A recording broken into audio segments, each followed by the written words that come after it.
date d'une certaine époque quand même. Et c'est très poétique surtout. Mais c'est très poétique, c'est très très bien. C'est très bien c'est l'effet qu'il faut jouer, il faut se mettre dans le rôle de l'acteur. L'acteur, il est fait pour ça. C'est ce Peu qu'on va importe si commencer à on faire, aime je ou on pense. n'aime pas, on a signé pour ça. Normalement, c'est une situation que le public ne voit pas, Ah là, pour avoir signé, on a signé, mais bon. car cette discussion est censée faire partie des coulisses.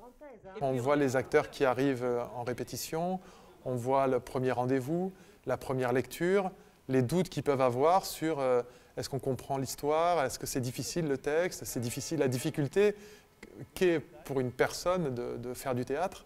Et en même temps, on a la pièce. Amphitryon de Molière est joué pour la première fois en 1668.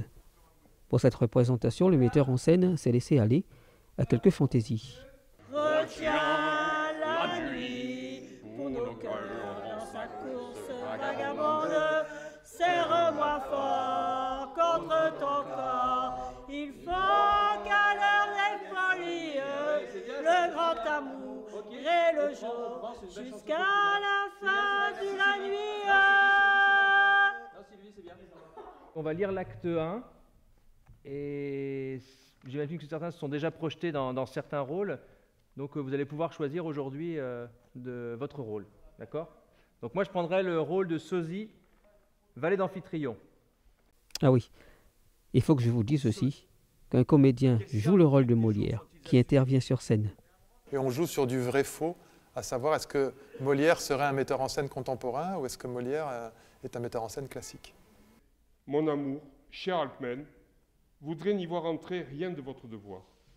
De novembre à mai, 12 comédiens, tous amateurs et originaires de la Paillade, se sont retrouvés une fois par semaine, à raison de 2 heures. Et pendant ces 2 heures, on a commencé par un travail de pratique du théâtre, c'est-à-dire comment on se regarde, comment on se déplace sur scène, qu'est-ce que c'est un enjeu, qu'est-ce que c'est jouer avec les autres, qu'est-ce que c'est le travail de cœur. Et après, petit à petit, on a amené le texte. Le texte de Molière, c'est très précieux. Et ça représente Molière, ça représente ce qui s'est passé à cette époque-là, ça représente toutes les luttes qu'il a pu mener lui aussi. Et là, c'est une fantaisie, c'est une comédie-ballet, c'est quand même plein de propos profonds et intéressants sur justement le doute, le mensonge, l'illusion. Voilà, moi j'ai trouvé ça très très intéressant. Si Molière avait le même état d'esprit qu'avant, il n'aurait pas du tout pu s'adapter. Je pense que personne n'aurait pu vraiment s'adapter. Mais on va dire que nous on est né dans cette société. S'il était né dans cette société-là, ça lui aurait pas posé de problème. Par contre, c'est sûr que s'il avait sauté l'espace-temps, il est arrivé maintenant, là, il ne comprendrait pas tout ce qui se passe. Je ne sais pas si ça paraîtrait plus complexe, mais déjà, avant, il ne devait pas se soucier vraiment de tiers états. Sur scène, très peu de décors. Tout est concentré sur le jeu des comédiens. Certains ne sont jamais montés sur les planches. Fin de la scène, ça finit comment?